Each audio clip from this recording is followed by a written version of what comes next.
السلام علیکم ناظرین، کشمیر دنیا کا وہ بدقسمت خطہ ہے جس کو انسانوں سمیت 75 لاکھ نانک شاہی میں خرید کر غلام بنایا گیا۔ تو کبھی جابرانہ فیصلے کے ذریعے اکثریت پر اقلیت نے حکمرانی کی۔ انصاف کے عالمی دعوے داروں نے ہمیشہ انصاف کے نام پر کشمیریوں کی نسل کشی اور تباہی کے منصوبوں کا ساتھ دیا۔ کشمیریوں نے آزادی کے لیے کئی لاکھ جاں بازوں کی قربانی دی، مگر عالمی قوتوں کی منافقت کے باعث آزادی کی یہ جنگ ظلم، جبر اور تشدد کا نہ صرف سبب بنی بلکہ جنت نظیر وادی، ایک فوجی کیمپ، خوف، مایوسی اور تاریکی کی تصویر بنی رہی۔ کشمیر وہ خطہ ہے جس کی ماضی میں مثال خوبصورتی، سرسبزی، شادابی، قدرتی حسن، بلند و بالا پہاڑ، دنیا کے بہترین پھلوں، میووں، برف پوش پہاڑی سلسلوں، حسین وادیوں، یہاں کے باسیوں کے مثالی اخلاق اور جفاکشی، اسلام دوستی، محبت، بھائی چارہ اور دنیا کے مختلف خطوں میں کشمیری نوجوانوں کی مثالی خدمات اور اعلیٰ صلاحیتوں کے حوالے سے دی جاتی تھی، اور کشمیر کا ذکر آتے ہی ان چیزوں کا تصور ذہن میں آتا تھا۔ مگر آج جب کوئی شخص کشمیر کا ذکر کرتا ہے تو فوراً جلاؤ، گھیراؤ، فوجی کیمپ، عورتوں کی عصمت دری، خوف، ظلم، ستم، تشدد، غلامی، مایوسی، قتل و غارت، بچوں کا تاریک مستقبل، تقسیم در تقسیم لائن آف کنٹرول اور بھارتی تسلط کا تصور ذہن میں آتا ہے۔ ناظرین، اس سے قبل کہ ہم اپنے اصل نقطے کی طرف آئیں، ہم آپ کو کچھ ریاست جموں کشمیر اور تنازع کشمیر کے پوشیدہ حقائق بتاتے ہیں تاکہ لمحہ موجود میں کشمیر کی صورتحال کو سمجھنے میں کما حقہ مدد مل سکے۔ اس وقت ریاست جموں کشمیر 4 حصوں میں منقسم ہے جو 3 ممالک پاکستان، بھارت اور چین کے کنٹرول میں ہے۔ پاکستان کے پاس 28,000 مربع میل گلگت بلتستان اور تقریباً 4,500 مربع میل آزاد کشمیر، اور بھارت کے پاس وادی مقبوضہ کشمیر، جموں، کارگل، لداخ، جبکہ چین کے پاس 10,000 مربع میل اقصائے چین کا علاقہ موجود ہے۔ البتہ چین کے زیر کنٹرول علاقے میں کوئی آبادی نہیں ہے۔ یہ علاقہ چین کے مسلم اکثریتی صوبے سنکیانگ کا حصہ ہے۔ چین نے کچھ علاقہ 1963 کی جنگ میں بھارت سے چھینا، جبکہ 1900 مربع میل کا علاقہ پاکستان سے 16 مارچ 1963 میں پاک چین معاہدے کے تحت عارضی طور پر حاصل کیا۔ ناظرین، تقسیم ہند کے بعد پاکستان اور بھارت کشمیر پر 3 جنگیں بھی لڑ چکے ہیں، لیکن نتیجہ 0۔ سقوط مشرقی پاکستان کے بعد شملہ معاہدہ بھی اس مسئلے کو حل کرنے میں ناکام رہا۔ ضیاء الحق کی کرکٹ ڈپلومیسی کا بھی کوئی فائدہ نہیں ہوا۔ اگر سابق فوجی آمر جنرل مشرف کی بات کی جائے تو اس کے برسر اقتدار آنے کے بعد ابتدا میں دونوں ملکوں کے تعلقات سرد مہری کا شکار ہو گئے تھے۔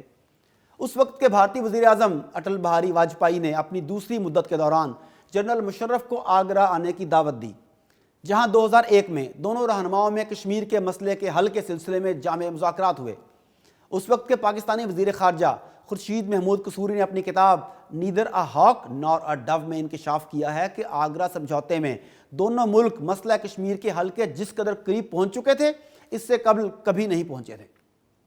امریکہ کے سابق نائب وزیر خارجہ رچرڈ باؤچر نے بھی اپنے ایک انٹرویو میں کہا تھا کہ واجپئی اور مشرف نے مسئلہ کشمیر کے حل کے خد و خال طے کر لیے تھے اور دونوں ملکوں کے درمیان یہ درینہ مسئلہ حتمی حل کے انتہائی قریب پہنچ گیا تھا۔ تاہم پاکستان میں حکومت پر مشرف کی گرفت کمزور پڑنے اور بھارت میں واجپئی کی اپنی جماعت بھارتیہ جنتا پارٹی میں انتہا پسند موقف رکھنے والوں کی مزاحمت کے باعث ایسا نہ ہو سکا۔ ویسے ناظرین، ہمیں تو یہ بھی نہیں پتا کہ وہ حل کیا تھا، مگر رپورٹس یہ کوٹ کرتی ہیں۔ دوسری طرف بھارتی خفیہ ایجنسی را کے سابق چیف AS دولت نے 2015 میں دعویٰ کیا تھا کہ آگرہ سمٹ کو ناکام بنانے میں اس وقت کے بھارتی وزیر داخلہ LK اڈوانی نے اہم کردار ادا کیا تھا۔ ناظرین، یہ تھی تاریخ اور کچھ اہم نکات۔ مجھے یقین ہے کہ اس سے آپ کو آج کے حالات سمجھنے میں آسانی ہوگی، کیونکہ تاریخ جانے بغیر لمحہ موجود میں ہونے والے واقعات کو سمجھنا بے حد مشکل ہوگا۔ ناظرین، تاریخ کا پہیہ 2014 میں گھومتا ہے۔ فاشسٹ مودی نے جب بھارتی وزیر اعظم کا حلف اٹھایا تو یہ واضح ہو چکا تھا کہ اب نارمل بزنس کا وقت گزر چکا۔ اکھنڈ بھارت کا خواب تو RSS کا پرانا خواب ہے۔ مودی کی نظریں کشمیر پر مرکوز تھیں اور اسے ہڑپ کرنے کے لیے اس نے دن رات ایک کیے۔ بالآخر 5 اگست 2019 کو مودی سرکار نے آرٹیکل 370A، جو کہ کشمیر کو ایک جداگانہ حیثیت دیتا تھا، اسے ختم کر کے مقبوضہ کشمیر کو اپنی یونین ٹیریٹری قرار دے دیا۔ آرٹیکل 370 کے ختم ہونے سے کشمیر کی بھارتی آئین میں جو ایک خصوصی حیثیت تھی وہ ختم ہو گئی، اور اب غیر کشمیری افراد علاقے میں جائیدادیں خرید سکتے ہیں اور سرکاری نوکریاں بھی حاصل کر سکتے ہیں، جس سے ڈیموگرافی چینج ہوگی۔ ناظرین، مجھے نہیں معلوم کہ اسے سکوت کشمیر کہا جائے یا نہیں، لیکن جس پراسرار انداز میں ہماری ریاست نے کوئی ریاکشن نہیں دیا، یہ بہت ہی حیران کن اور پریشان کن ہے۔ نہ ہماری حکومت دنیا میں کوئی احتجاج ریکارڈ کروا سکی، نہ ہی کشمیریوں کی اشک شوئی کے لیے کوئی قدم اٹھایا گیا۔ جس طرح ہماری حکومت نے رویہ اختیار کر رکھا ہے، اس سے شکوک و شبہات کے سائے بہت گہرے ہوتے چلے جا رہے ہیں۔ میں یہاں کسی سازشی تھیوری یا مفروضے کی بات نہیں کر رہا، لیکن جس طرح ہماری ریاست کا رویہ ہے، اس سے بے تحاشا سوالات پیدا ہو رہے ہیں۔ کہا جاتا ہے کہ کشمیر کا سودا ہو چکا، لیکن کوئی پوچھے کس قیمت پر؟ کیا یہ سودا امریکہ میں ہوا ہے؟ ہم یہاں سوال پوچھ رہے ہیں۔ ناظرین، بظاہر تو ایسا ہی لگ رہا ہے کہ مقبوضہ کشمیر کا باقاعدہ سودا ہو چکا ہے، اور ایسا باقاعدہ منصوبے کے تحت ہوا ہے۔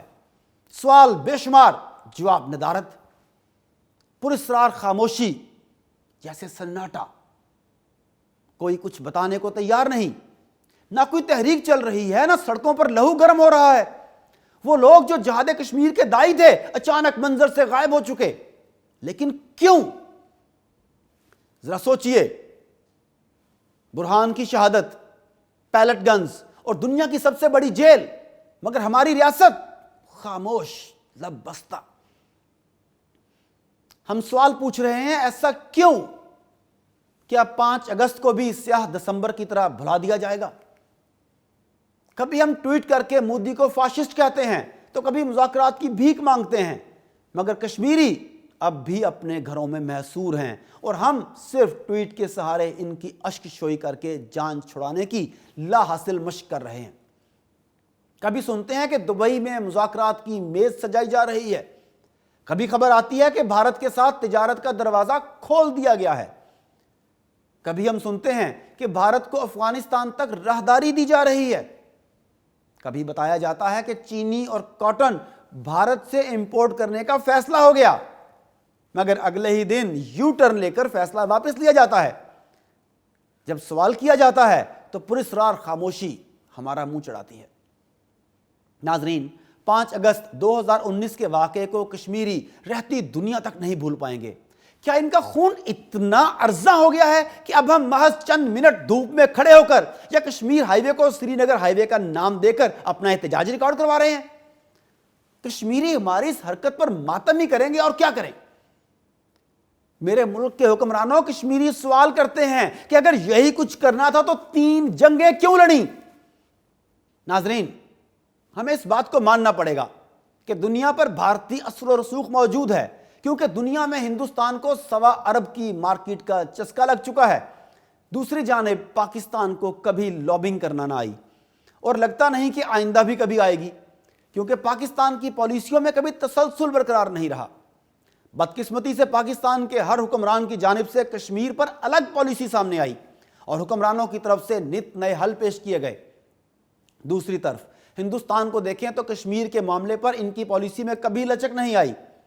ہندوستان میں بھی حکومتیں تبدیل ہوتی رہی ہیں، لیکن 1947 سے لے کر اب تک ان کی کشمیر پالیسی ایک رہی، اس میں تبدیلی نہیں آئی، جس کی وجہ سے بین الاقوامی فورمز کے ساتھ ساتھ امریکہ اور برطانیہ وغیرہ بھی جان چکے ہیں کہ پاکستان کی پالیسی تبدیل ہوتی رہتی ہے، لہذا اسے اہمیت نہیں دینی چاہیے۔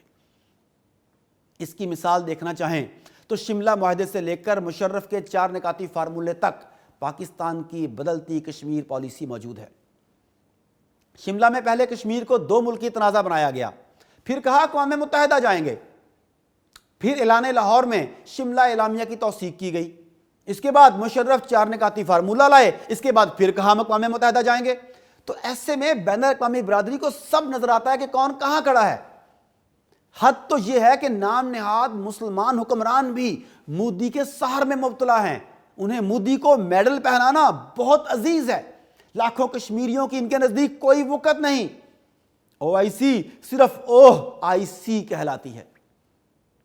ستم ظریفی دیکھیے کہ مودی سے اربوں ڈالرز کے معاہدے کیے جا رہے ہیں، اور ہماری ریاست خاموش تماشائی بنی ہے۔ ہماری ریاست اس قدر پولرائز ہو چکی کہ سچائی کہیں چھپ گئی ہے۔ کسی کو نہیں معلوم کہ کشمیر پر بھارت کے غاصبانہ قبضے پر کوئی ریاکشن سامنے کیوں نہیں آیا؟ جبکہ کشمیر میں صورتحال یہ ہے کہ انسانی حقوق کی بدترین پامالی کی جا رہی ہے۔ بھارتی غنڈے اس قدر دلیر ہو چکے کہ اب وہ آزاد کشمیر اور گلگت بلتستان کو بھی ہڑپ کرنے کی دھمکی دے رہے ہیں، جبکہ ہم بند دروازوں میں سرگوشیاں کر رہے ہیں۔ ناظرین، میں ایک بار پھر یاد کراتا چلوں کہ میں یہاں سازشی نظریات کا پرچار نہیں کر رہا، نہ ہی کسی سازشی تھیوری کو پروموٹ کر رہا ہوں۔ میں بحیثیت تاریخ کے طالب علم کے سوالات اٹھانے کی جسارت کر رہا ہوں، کیونکہ معاملہ حساس ہے۔ کشمیریوں سے ہماری محبت اور انسیت کی تاریخ تو بہت ہی پرانی ہے۔ جب بانی پاکستان نے اسے ہماری شہرک قرار دیا تو آپ سمجھ سکتے ہیں کہ یہ ہمارے لیے زندگی اور موت کا مسئلہ ہے۔ بھلا کوئی شہرک کے بغیر مکمل ہو سکتا ہے؟ اور ویسے بھی کشمیر اور کشمیریوں سے محبت تو پاکستانیوں کے خون میں شامل ہے۔ جب ان حالات میں معاملات پراسرار ہوں گے تو بے چینی تو پیدا ہوگی، سوالات بھی پیدا ہوں گے۔ اب یہ ریاست کا کام ہے کہ وہ اپنی پالیسی واضح کرے، کیونکہ خاموشی سازشی تھیوریوں اور انارکی کو جنم دیتی ہے۔ میں نہیں جانتا کہ ٹرمپ کے ساتھ کیا سودے بازیاں ہوئیں، یو اے ای کے ساتھ خفیہ مذاکرات کیوں جاری ہیں، میں نہیں جانتا کہ کس سکرپٹ کے تحت یہ سب کچھ ہوا۔ میں صرف سوال پوچھ رہا ہوں، اور یہ سوال اٹھانا ہر مسلمان کا حق بلکہ فرض ہے۔ میں اپنے الفاظ کو دہرا رہا ہوں، حکومت بات کو سمجھے۔ خاموشی طوفان کا پیش خیمہ ہوتی ہے۔ سوالات پوچھنے کا سلسلہ تھمنے والا نہیں۔ سودے بازی کے الزام سے اب بات بہت آگے بڑھ چکی، کہیں ایسا نہ ہو کہ قیمت وصول کرنے کا الزام بھی لگ جائے۔ موجودہ بائیو وار کی آڑ میں کہیں ہم کشمیر اور کشمیریوں کو ہمیشہ کے لیے کھو نہ دیں۔